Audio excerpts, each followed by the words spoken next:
तो कितनी बकरी पाले हो? एक बकरी के लिए इतनी कुर्बानी, वल्लाह। मतलब रखी रहा 2 दिन 3 दिन 4 दिन। और इसके मिसवाक के क्या फ़वाइद हैं, हमारे नबी सल्लल्लाहु अलैहि वसल्लम ने क्या तालीम दी है, इसके मुताल्लिक हम आपको मुख्तसर बताएंगे। नबी पाक ज़बरदस्त, आप इस हरियाली का नज़ारा कर सकते हैं जो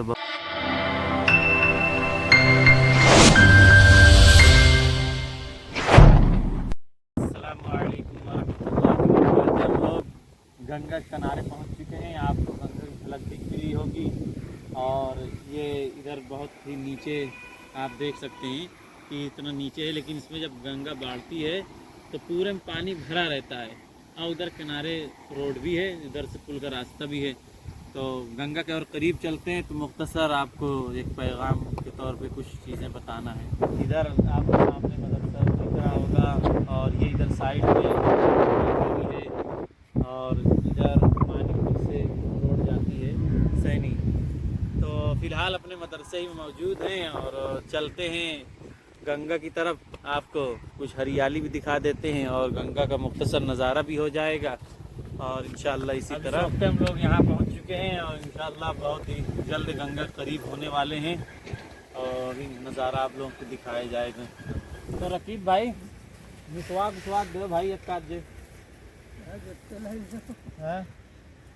बहुत ज़्यादा अंदर घुस गए आप। तो कहाँ से आवो तो बता। सड़क पर खड़ी करता है।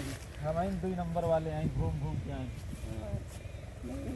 तो बाजार गए रहा आपके टाइम जोर की नमाज में जा पड़ा है। हाँ, तो आप हर जगह टकराए जाते, ये एक समझो दिल की बात आए। हम दिन भर चलत फिरत रहेगी ना। अरे लेकिन जहाँ हम चली तो हुनो आप पहुँच जाते। मानिकपुर है। अब यहाँ कोई तस्वुर थोड़ी किया जा सकता है। लेकिन आज हाफिज जी गए इनके, चलो चला जाए यार। हम कहा आज चलो, आज कुछ दूसरा अंदाज से जाओ जाए हम लोग।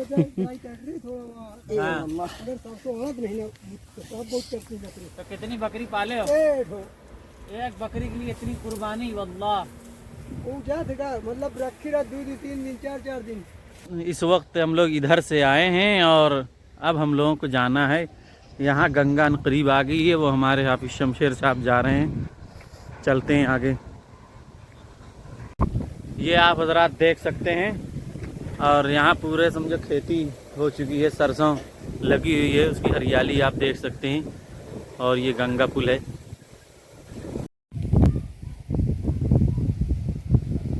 ज़बरदस्त, आप इस हरियाली का नज़ारा कर सकते हैं जो बहुत ही शानदार व्यू देखने को मिल रहा है आप लोग हजरात को। नाज़रीन, इस वक्त हम गंगा किनारे मौजूद हैं और एक तरफ गंगा देख रहे हैं और दूसरी तरफ जहाँ पानी पहले था लेकिन वो सूख गया है, यहाँ लोगों ने अपनी खेती कर दी है, सरसों खेती है।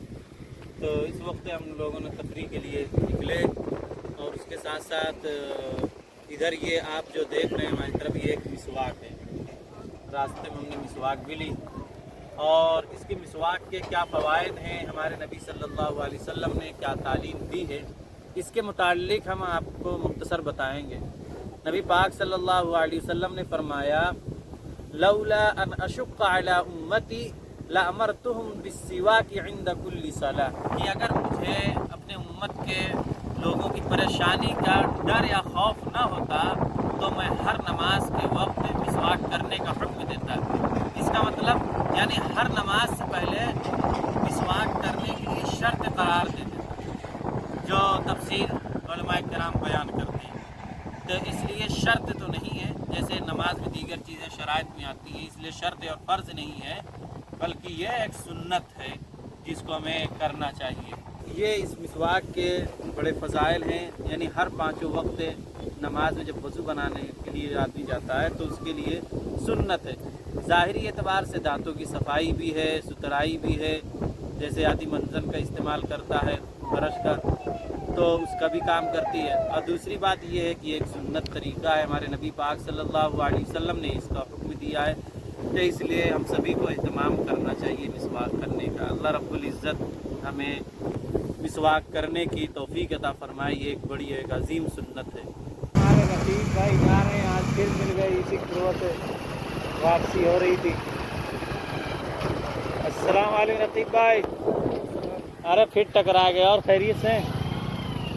हम भी किस्मत वाले हैं कि अल्लाह वालों से बार बार मुलाकात होती रहती है।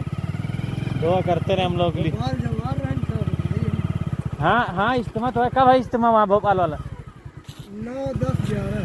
हाँ आलमगंज में तो मैंने बहुत अच्छा रहा। अच्छा। आलमगंज में बहुत खाना पानी भी मेरे सोच नहीं, भोपाल का तो हम सुन रहे हैं बहुत बड़ा हो रहा है इज्तिमा। मगर यहाँ सुविधा बहुत ज़्यादा है, बिस्तर दिए रहे। अच्छा अच्छा अच्छा। कहाँ खाना पीना फ्री रहा है? सब होटल में